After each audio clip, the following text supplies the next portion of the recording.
sean bienvenidos a un nuevo video. Pues hoy estamos de manteles largos aquí en el canal. Para todos aquellos amantes de la literatura, para todos aquellos que pues, tienen esa pasión, un amor a lo mejor inalcanzable o algo, y han oído de este libro muy bueno, La noche se me fue de las manos, pues, ¿qué creen? Adivinen quién está con nosotros, el mismísimo Max Erzam. Entonces, catedrático en lengua y literatura, novelista, el autor de este gran libro. Y pues bienvenido, Max, ¿cómo estás? Muchísimas gracias, estoy muy emocionada por tenerte aquí. Muchísimas gracias por invitarme. Yo también vengo con muchísimo gusto. Qué bueno. Pues primeramente, ¿cómo estás? ¿Qué tal que va tu día? Todo muy bien aquí en la casa. Ya sabes cómo son las cosas con la pandemia. Entonces, si durante nuestra charla oyes ruidos de la lavadora, del aire acondicionado, ya sabes, ¿no? Así son las cosas. Tuvimos que reducirnos a ser poco profesionales en la pandemia y creo que todos estamos en la misma situación. Sí, totalmente. Max, danos un poquito de introducción acerca de ti, quién eres, dónde creciste, ahí para que no, este espacio de la introducción se lo dejo a los invitados. Claro, yo nací y crecí en la Ciudad de México. Ahí estudié, o sea que soy chilango de nacimiento y chilango de corazón. Y por ahí de los 27 años me fui. En México estudié literatura latinoamericana en la Universidad Iberoamericana y después de mi licenciatura, antes de terminarla, empecé a dar clases de literatura, pero también a trabajar en una revista cultural que ya no existe, que se llamaba Viceversa, una revista excelente que tristemente ya no existe. Y, eh, y de ahí me fui a Estados Unidos, al estado de Rhode Island, a hacer una maestría. Y mi intención era venir a Estados Unidos, hacer la maestría, quedarme esos 2 años y luego regresarme a México. Pero acabé la maestría y decidí empezar el doctorado en la en la Universidad de Austin, en Texas. Eh, y eh, no terminé el doctorado, pero estaba entre decidir si quedarme un ratito más en Estados Unidos, volver a México, etcétera. Y justo entonces me ofrecieron un trabajo como editor de libros de texto para enseñanza de lenguas extranjeras en la editorial McGraw-Hill en San Francisco. Y bueno, no, San Francisco me moría de ganas de vivir ahí, entonces acepté la chamba. Y así gradualmente me fui quedando en Estados Unidos. No era un plan de vida en lo más mínimo, sino eh, fue Las casi todo circunstancias accidental, fueron llevando a... completamente circunstancial. Y eventualmente, de pronto ya me di cuenta que ya vivía aquí, ¿no? Ya había vivido en Rhode Island y luego en Texas y luego en San Francisco. Después me mudé a Boston por otra chamba y ahí conocí a mi pareja, que es con quien me casé eh, a los poquitos meses de que legalizaron a nivel federal el matrimonio en Estados Unidos. Y llevo con él 14 años, pero bueno, ya para cuando decidimos que nos íbamos a casar, ya sabíamos que, bueno, yo ya sabía obviamente que no me iba a ir a Estados Unidos por lo pronto. Eventualmente se nos antojaría a los dos, él es gringo, pero se nos antojaría a los dos eh, volver a México, o para mí volver y él ir a México para vivir, pero no por lo pronto. Oye, Estamos pues, aquí. qué padre. Y regresándonos ahora sí que en el tiempo, tu acercamiento a los libros, ¿cómo fue tu infancia? ¿Cómo era tu infancia? ¿Quién era Max de niño? Mira, mi mamá que murió el año pasado, hace un año, mi mamá era una lectora ávida y tenía buen gusto por la literatura. Le gustaban los buenos libros. Entonces, eh, fue gracias a ella que descubrí la literatura. Siempre nos leía por las noches. eh, y con frecuencia le pedía que me leyera los mismos cuentos al punto que los memorizaba. Sobre todo me gustaba memorizar la narrativa que estaba en rima y en poesía, y hasta la fecha hay cuentos que me sé de memoria porque le pedí a mi mamá que me los leyera desde chavito.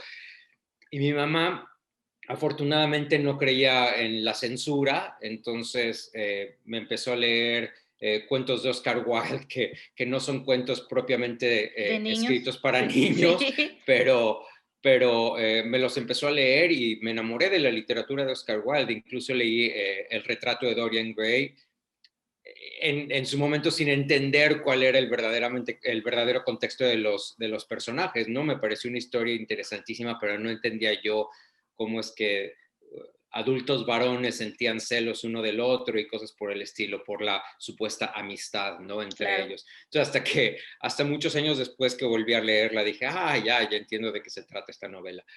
Pero en la casa siempre teníamos unos libros estupendos, ¿no? Y nunca me estuvieron vedados, nunca hubo un solo libro que me prohibieran leer. Entonces, descubrí la literatura yo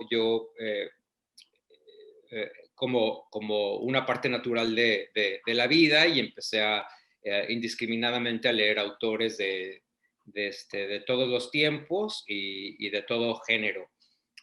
Siempre la novela ha sido mi favorita, el cuento también, definitivamente la narrativa. Poesía no hubo mucho en la casa, pero en la poesía me interesé un poco más tarde. Todavía la narrativa es lo que más me gusta a mí y es mi fuerte, pero mi amor por los libros surgió ahí, y también desde chiquito empecé a escribir, desde muy, muy, muy chiquito. Escribía poemas malísimos, pero escribía poemas, y empecé a escribir cuentos y me encantaba escribir cartas, etcétera. Entonces, eh, creo que por ahí de los 14 o 15 años, publiqué mi primer cuento y luego empecé a publicar entrevistas con autores, etcétera. Entonces lo de escribir ya también lo tenía en las venas, lo había descubierto, ya la gente me decía que lo hacía muy bien, y, y eventualmente, por ahí de los 18 años, me aceptaron en el taller de Elena Poniatowska, y es ella la que me dio las primeras arrastradas por el piso, que son las necesarias para cualquier escritor.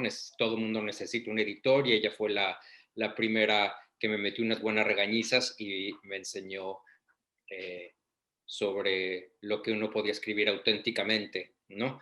Y a ella le debo muchísimo de mi aprendizaje del proceso creador, ¿no? Elena Poniatowska. Fue una gran fortuna tenerla como maestra durante algunos años, y ya desde que estuve en el taller literario sabía que lo que quería hacer en la vida era ser escritor. No es necesariamente lo que paga las cuentas, pero Desafortunadamente. desafortunadamente, pero es lo que me hace sentir feliz, ¿no? Es mi profesión, sea o no sea lo que me paguen las cuentas, ¿no? Ahora, en pleno siglo XXI, sabemos que desgraciadamente, desafortunadamente, el gusto por la lectura ha decaído bastante. Incluso hasta de ya tener un libro físico, y ahora que lo puedes tener en digital, o incluso ya ni muchos ni los leen, o sea, los tienen, pero no los leen. Y como lo mencionas, creo que los que entran a la universidad es porque tienen ese cimiento de tener un acercamiento con la literatura y es lo que se quieren dedicar. No creo que nadie entre porque, sí, literatura, voy a entrar. Entonces, ¿qué retos piensas que tiene la sociedad? Que sabemos que la tecnología es un arma de doble filo, pero ¿cómo piensas o qué estrategia piensas que estaría bien implementar para volver a encarrilar a los jóvenes a tener la literatura? O sea, si no tuviste desde casa, si mis papás no leen, bueno, probablemente yo no lea, pero de saber que, bueno, este chico a lo mejor tiene potencial para escribir, pero no lo ha descubierto aún del todo. Sí, sí me estoy explicando.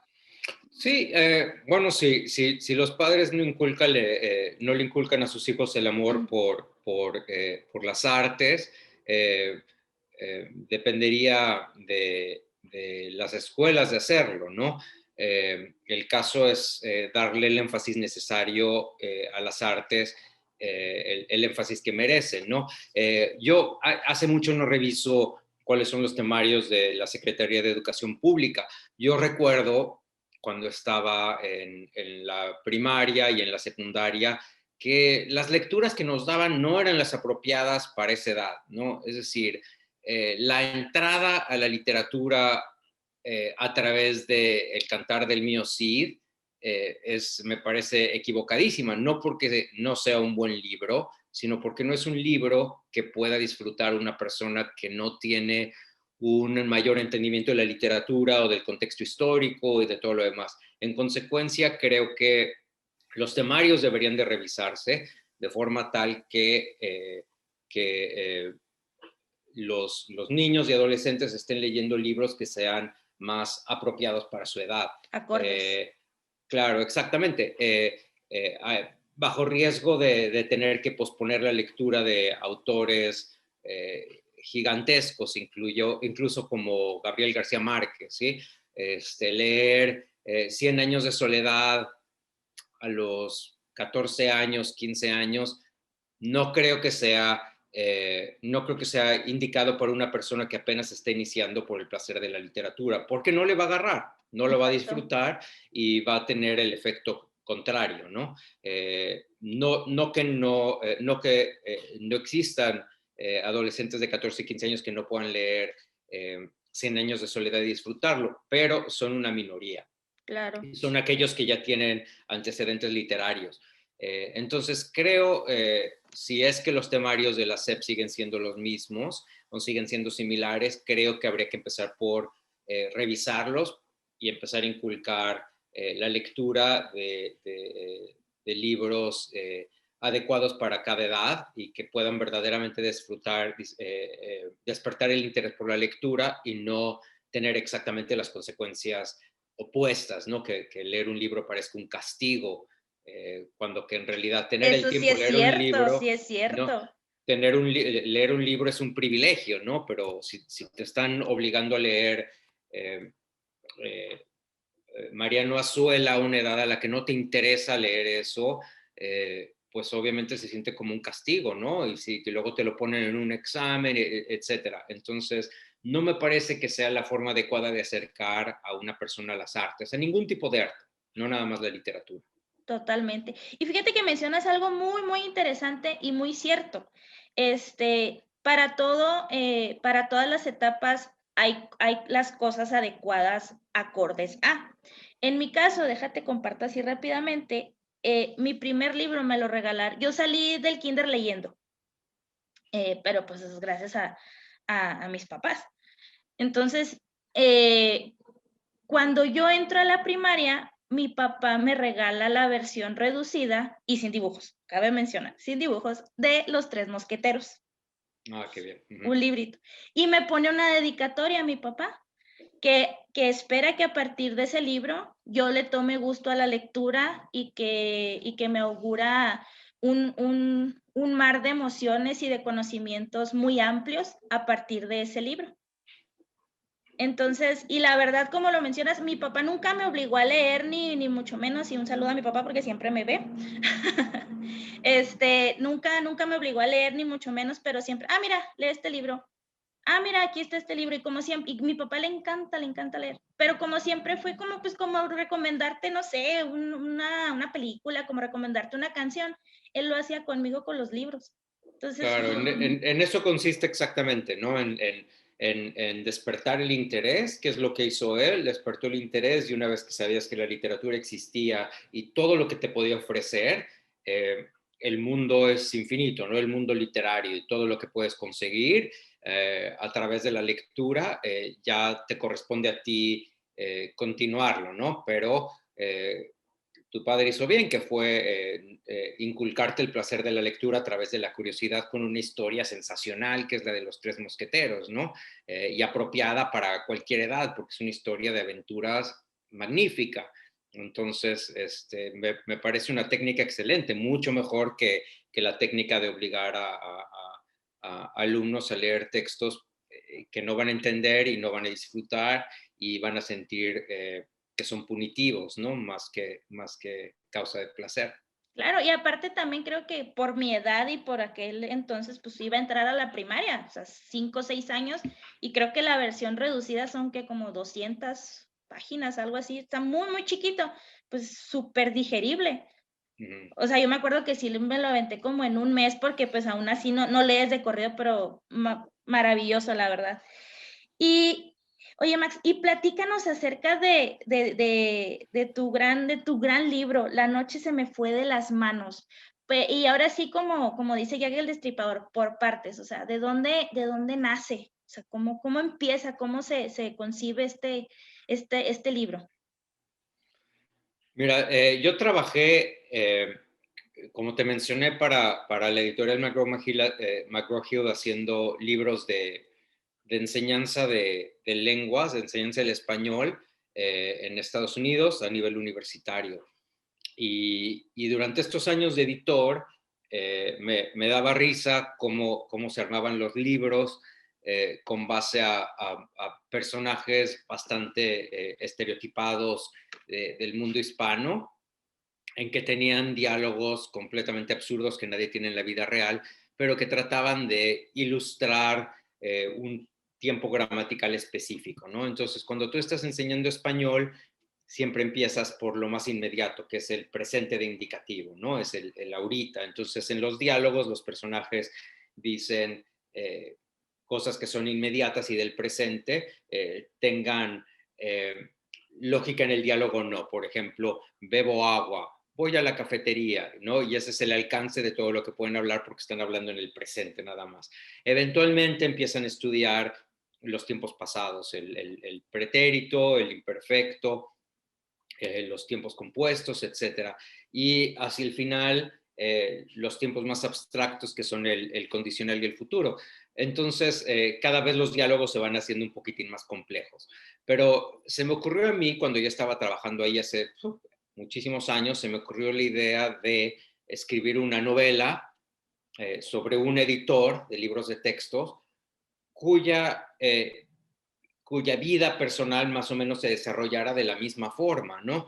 Entonces, mi novela hace eso exactamente. El narrador narra en el presente lo que le está sucediendo cuando conoce a su objeto del amor y aquí entra otra parte de la trama que es lo central de la historia, que es la relación amorosa entre dos personajes, eh, que es una relación sumamente intensa y sumamente calenturienta también. Y, y es el tipo de enamoramiento que normalmente solo puede darse en el presente. Cuando conoces una persona, no te preocupa cuál es su bagaje emocional, por usar un término psicoanalítico, no te importa de dónde viene, cuál es su pasado, etcétera. Ni te importa en ese momento qué es lo que va a pasar en el futuro. Cuando tú te estás enamorando de una persona, lo único que puedes ver es el presente, a la persona que tienes dentro de ti, perdón, delante de ti. Y lo demás está completamente obnubilado, ¿no? El pasado y el futuro. Entonces, precisamente así es como le sucede a este personaje. Está viviendo en el presente indicativo su propia historia y tiene una historia, una historia entre el narrador y su objeto del deseo que es sumamente fogosa porque ni el pasado ni el futuro han intervenido completamente o en lo absoluto.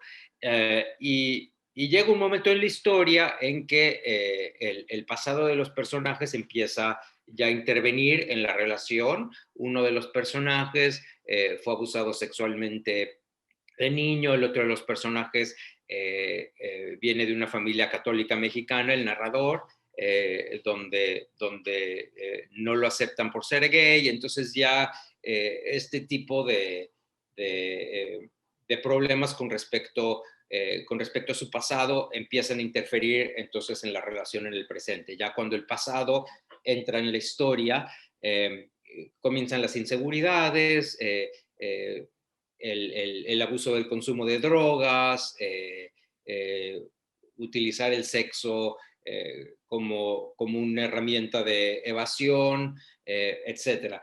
Y es el momento en que los personajes tienen que cuestionarse con respecto a lo que va a pasar en el futuro, que es un tiempo abstracto, como yo te había dicho, ¿no? Entonces ya cuando te empiezas a preguntar, ¿voy a poder estar con esta persona dentro de 10 años, 15 años, la próxima semana? Es cuando llega el momento de empezar a evaluar el presente, el pasado, y todas las herramientas que tienes para decidir cuál va a ser el futuro de la relación. Así es como consigue hacer ese paralelismo entre los libros de texto, cómo evolucionan gramaticalmente, y la trama de esta novela, cómo se desarrolla la historia de amor de estos personajes. ¿Y cuánto biográficamente hay de ti en el libro? Si lo podemos medir en porcentaje. No se puede medir porcentualmente, no porque no te quiere decir, sino porque no tengo idea. Te puedo decir que el narrador se parece bastante a mí, pero no soy yo. Claro. Te puedo decir que todos los personajes están parcialmente basados o la mayoría de los personajes, es mentira, no todos, la mayoría de los personajes están parcialmente basados en gente que he conocido en mi vida, algunos más que otros son una mezcolanza de varias personas que conozco. Otros de los personajes son creados completamente de la nada, entonces es difícil decir qué tanto es autobiográfico y qué tanto no lo es. En cierta medida yo creo que todas las novelas de toda la historia son autobiográficas, ¿no? Porque finalmente uno las escribe con las experiencias acumuladas, y en consecuencia tienen que ver con las vivencias de uno, pero en el sentido estricto, en el sentido, digamos, del historiador o el antropólogo que va y recauda datos fehacientes o científicos con respecto a la historia de una persona, es muy difícil medirlo, ¿no? ¿Y qué títulos había antes del que fue el ganón, de La noche se me fue de las manos? Porque, bueno, tú me corregirás, pero a lo largo de mi formación, pues siempre me han dicho, cuando escribas algo, pues aviéntatelo, desarróllalo y el título al final. Entonces, ¿qué Sí, mira, títulos había previos? No te voy a decir porque, Ok. porque ahora lo guardo con secreto, porque me parece, ahora el título me parece No, perfectísimo. Sí, completamente inapropiado, ¿no? El título que tenía, pienso, pero bueno, ¿qué estaba pensando? Y justo fue por eso el proceso que tú dices. Yo pensé en ese título, pensé, me encantaría este título antes siquiera de empezar a escribir. Y en la medida, cuando tú empiezas a escribir, cuando yo empecé a escribir esta novela, yo sabía dónde iba a empezar, dónde iba a acabar, y sabía cuál era la estructura. Pero de todas maneras no conoces a los personajes completamente. Un poco los personajes los vas conociendo en la medida en que dejas que se desenvuelvan dentro de la novela. Y lo mismo sucede con la historia. Hay partes de la historia que no había yo trazado o que había ideado antes de empezar a escribir la novela. Entonces, exactamente como tú dices, en algún momento de estar escribiendo, me surgió el título de la novela, me llegó de la nada y me fascinó, y lo consulté con otras personas.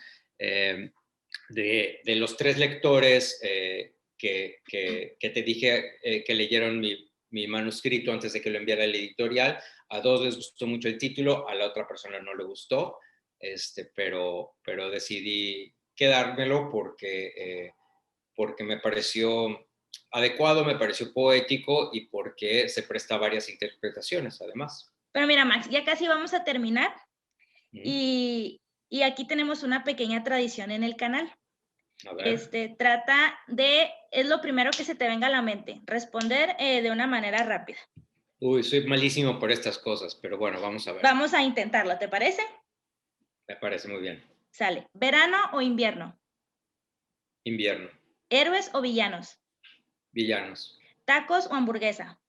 Tacos. ¿Salsa verde o salsa roja? Verde. ¿Ciudad o campo? Ciudad. Los 3 autores que más te hayan marcado y que estén contigo ahí en lo que haces a diario. Gabriel García Márquez, Oscar Wilde y Edmund White. Pues perfecto, Max. No sé si quieras agregar algo antes de terminar. No, muchísimas gracias por la charla. Siempre hablar de libros es delicioso, así que lo gocé muchísimo. Y bueno, espero que nuestra charla despierte el interés de otros seguidores tuyos, de leer no solo mi novela, sino libros en general. Pero si alguien quiere charlar conmigo, si leen mi novela y quieren charlar conmigo, me encuentran sobre todo en Twitter, es donde paso más tiempo, y tengo una página de Instagram, pero nunca la actualizo, entonces, pero en Twitter me pueden encontrar si quieren. Perfecto, pues aquí van a estar apareciendo las redes sociales de Max para que lo sigan. Y pues si llegaste a esta parte del video y no estás suscrito, pues yo no sé qué esperas. Y pues por mi parte sería todo. Muchísimas gracias y nos vemos a la próxima.